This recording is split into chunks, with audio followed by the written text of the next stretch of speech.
Hey, how's it going, guys? MrBossFTW here, and in today's GTA 5 video, I'm going to be telling you guys 10 tips and tricks that'll pretty much help you win every single target assault race. And to be honest with you, since this is a brand new mode, a lot of new people are jumping on it for the first time. So if you just take advantage of a few of the things I'm talking about, you're going to find yourself winning nearly every single race. So let's jump into this and let's get it started. The first thing you need to know about the target assault race is at least the Rockstar verified ones. That's the one I'm going to be talking about today. There's 7 of them, and they all have different vehicles. So the first target assault race uses the Cara, which of course is the brand new vehicle that Rockstar added. The second one actually uses the turreted limo, which again is sort of an older vehicle from the Executives and Other Criminals DLC. The third one features the Technical Aqua, which was added in the Import-Export update almost 2 years ago. The fourth one features the Barrage that was just recently added in the Doomsday Heist, so I'm actually sure a lot of you guys have that. The fifth one takes place at the airport and features the Insurgent Pickup Custom, or I think it's the regular version of the Insurgent Pickup. It's one of those two. The sixth one takes place at Terminal, or basically the Simeon docks, and it uses the regular technical, so I'm sure you guys have one of those. That's a pretty old vehicle from the Heist update. And the seventh one takes place in El Burro Heights, and it uses the armored Boxville. Now, the reason I'm telling you guys that is for 2 reasons. Number one, all those vehicles I just mentioned are on sale right now. So if you don't own them, you should pick them up, because the first tip I can give you is using a customized vehicle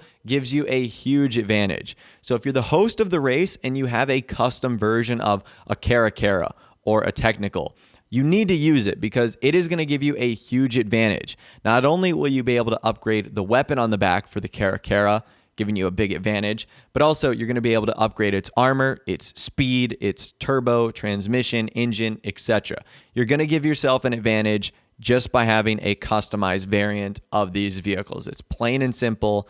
That's just as easy as it gets. All right, the next tip I can give you is get a partner that you can really trust. So the target assault races is all about teamwork. You're going to be with a partner who's going to be rotating with you, driver and gunner.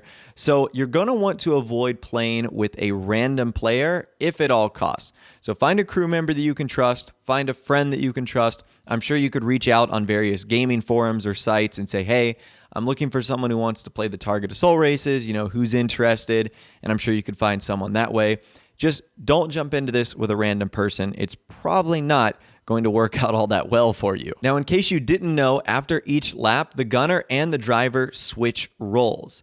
So this is important if you have an odd number of laps. So if you have 3 laps or 5 laps, you want the person who is either a better gunner or a better driver to be in that role first, because that means they're going to have more position in the driving role or the gunner role.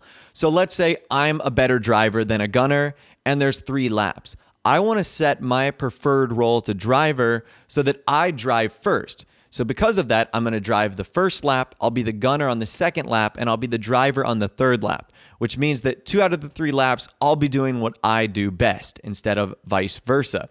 So I know that might have been a little bit complicated, but basically, you just want to play to your strengths. If you're a better gunner, make sure you do that more. If you're a better driver, make sure you do that more. And you can kind of adjust and make sure you get to that position by having your preferred role. And then, of course, if it's an odd number of laps, you'll be able to set it whichever way you want. So now let's talk a little bit about the races themselves. Even though you're using weaponized vehicles, you can't actually destroy the other players. So don't waste your time aiming at other players' Caras or vehicles. You're not going to be able to blow them up. In fact, the only way in which your vehicle will blow up is if you're stuck or tipped. The game will give you sort of like 3 to 5 seconds to get unstuck, and if you can't do that, your vehicle will blow up. We actually saw this happen in the trailer for the target assault races where one of the, I think it was armored Boxvilles, ended up getting flipped, and when they flipped upside down, they blew up. So that's the only way in which you can knock out other players. Of course, you can hit them if it's in like a standard race mode, but you can't use your gunner on the back to just blow them up. That would be absolute chaos. All right, let's talk a little bit about strategy of this new game mode. So the first thing you need to know is finishing laps in the top 3 and passing through checkpoints ahead of your opponents will earn you bonus points. So if you go through a checkpoint in first place, you're going to get +3. If you go through a checkpoint in second place, you're going to get +2. And if you go through a checkpoint in third place, you're going to get +1. Now, I'm not sure how the bonuses work for finishing each lap, but I can confirm that first place gets the most amount of bonus points, second, the second, and third, or bronze, getting the third amount. So it is important, the position in which you finish. Now, it's not everything like a normal race, but it definitely is something. You can't ignore not finishing the race in a good position. There is a definite balance here that we're going to talk about. The next thing you need to balance is obviously the targets. So accuracy is the name of the game here. You'll score more points for smaller targets, and you'll score even more for hitting them dead center. So scatter shooters may feast on larger green targets, but if you're racking up bullseye on the elusive small red targets, you'll soon eclipse them on the leaderboard.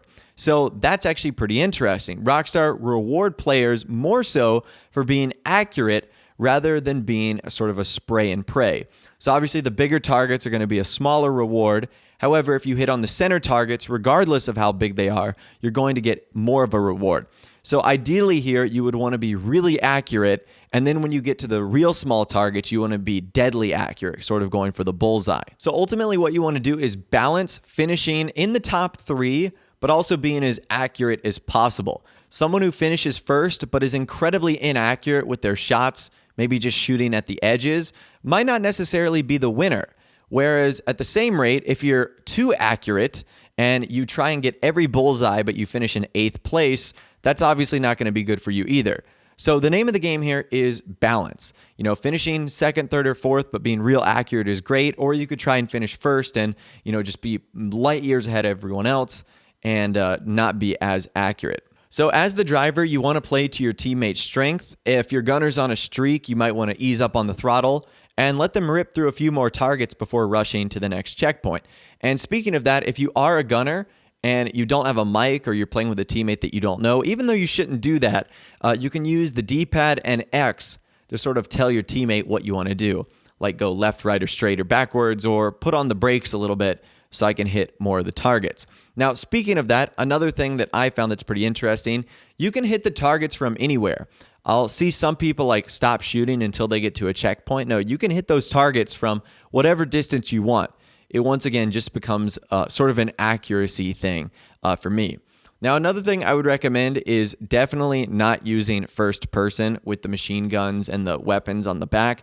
In my opinion, it makes it much harder. It's pretty easy to aim in third person, and I feel like it's really restricting if you try and go in first person. So I would definitely not do that. Now, one thing I have noticed here, and this is a little bit unfortunate, and it's another reason why I wouldn't recommend playing with randoms. If one of your persons disconnects, since you guys are on a team, the other person will actually be forced to leave the lobby too.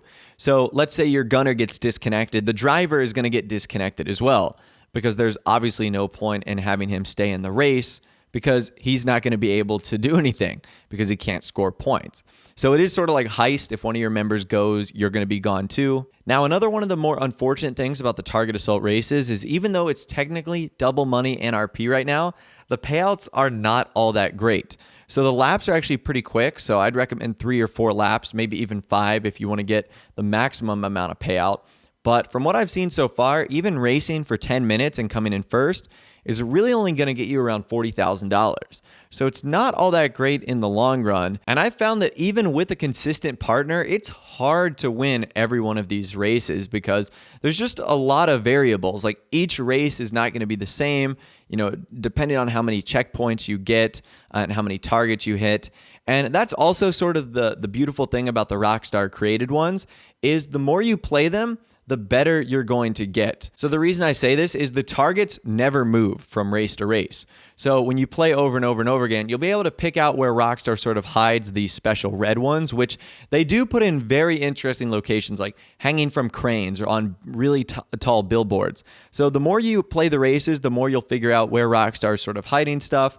And it'll allow you to ultimately have a better advantage than someone who's just jumping into the race for the first time. But anyways, that's all the information that I'm going to be talking about for you guys in this video today. And that right there is 10 tips and tricks that you might not have known about in GTA Online to sort of help you win every single one of the new target assault races. I feel like these are pretty helpful. In the comments down below, if you feel like you have another tip or trick that would benefit everyone, let us know down there. I'd love to hear from you guys in the comments. If you did go on to enjoy this video, though, a like rating would, of course, be awesome. And also, subscribe to my YouTube channel if you are new. You like daily GTA 5 videos like this. With all the way, guys, like I said, thanks so much for watching. Take care, and I'll see you guys in the next video.